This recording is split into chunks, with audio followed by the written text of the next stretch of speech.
1 अप्रैल है, यानी कि नए वित्त वर्ष 2025-26 की शुरुआत। आज से कई नियम लागू हो रहे हैं जिनका आम जनता यानी कि हम सभी की रोजमर्रा की जिंदगी और वित्तीय लेन देन पर सीधा असर पड़ेगा। 1 अप्रैल से लागू हो रहे ये सभी बदलाव हर उस भारतीय को प्रभावित करेंगे जो आय, बचत, खर्च और यूपीआई ट्रांसफर से जुड़ा है। स्मार्ट फाइनेंशियल प्लानिंग और सही जानकारी ही इस बदलाव के दौर में आपकी सबसे बड़ी ताकत होगी। तो आइए आपको उन बड़े बदलावों के बारे में विस्तार से बताते हैं जिनका आपके जीवन पर प्रत्यक्ष असर पड़ने वाला है।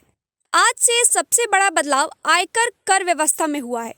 1 अप्रैल 2025 से नई कर व्यवस्था डिफॉल्ट विकल्प होगी, जिसके अंतर्गत 12 लाख रुपए की आय पर कोई टैक्स नहीं लगेगा। इसके अलावा वेतनभोगी लोगों के लिए 75,000 रुपए का स्टैंडर्ड डिडक्शन भी लागू होगा, यानी 12,75,000 रुपए तक की आय टैक्स फ्री हो सकती है। आज से यूपीआई से जुड़े नियम भी बदले जाएंगे। जो यूपीआई नंबर लंबे समय से इस्तेमाल नहीं किए जा रहे हैं, वे आज से डीएक्टिवेट हो जाएंगे, यानी कि आप उन यूपीआई नंबर को फिर यूज नहीं कर पाएंगे। ये नियम उनका दुरुपयोग रोकने के लिए लाया जा रहा है। अगर आपका पैन आधार लिंक नहीं है तो आज से आपका स्टॉक पर डिविडेंड नहीं मिलने वाला है। इसके साथ ही कैपिटल गेन पर टीडीएस की कटौती भी बढ़ जाएगी और आपको फॉर्म 26AS में कोई क्रेडिट भी नहीं मिलेगा। सेबी ने म्यूचुअल फंड और डीमैट अकाउंट खोलने के नियमों को और सख्त किया है। नए नियमों के मुताबिक सभी निवेशकों को अपने केवाईसी और नॉमिनी डिटेल को फिर से अपडेट करना जरूरी है। ऐसा नहीं करने पर आपका डीमैट अकाउंट फ्रीज किया जा सकता है। हालांकि आप फ्रीज हुए अकाउंट को फिर से एक्टिवेट करा सकते हैं।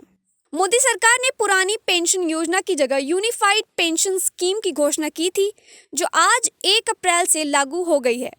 25 साल या उससे अधिक सर्विस वाले केंद्रीय कर्मचारी को अंतिम 12 महीने के औसत बेसिक सैलरी का 50% पेंशन मिलेगा। औसत बेसिक सैलरी मतलब बीते 12 महीनों में बेसिक सैलरी के रूप में जितने पैसे मिले हैं उसे 12 से भाग दिया जाएगा। जितनी रकम होगी नियम के अनुसार उसका आधा पेंशन की रकम बनेगी। पुरानी पेंशन योजना की जगह अब ये नई योजना आएगी। इस दायरे में 23 लाख केंद्रीय कर्मचारी आएंगे। इसी के साथ ही बिहार में 1 अप्रैल यानी कि आज से स्कूली बच्चे ऑटो में बैठे नहीं दिखेंगे। ऑटो या ई रिक्शा पर बच्चों को ले आने और जाने पर पूरी तरह प्रतिबंध लगा दी गई है। इसके लिए बीते दिन ही आदेश जारी कर दिया गया था। अगर ऑटो और ई रिक्शा वाले इस आदेश को नहीं मानते हैं तो उन पर कड़ी कार्रवाई की जाएगी। दरअसल बिहार पुलिस मुख्यालय के यातायात प्रभाग ने राज्य भर के सभी जिलों में स्कूली बच्चों को लाने और ले जाने के लिए ऑटो और ई रिक्शा के उपयोग पर 1 अप्रैल 2025 से पूर्ण प्रतिबंध लगाने का निर्देश दिया था, जिसके बाद आज से ऑटो ई रिक्शा पर पूरी तरह प्रतिबंध लग गया है।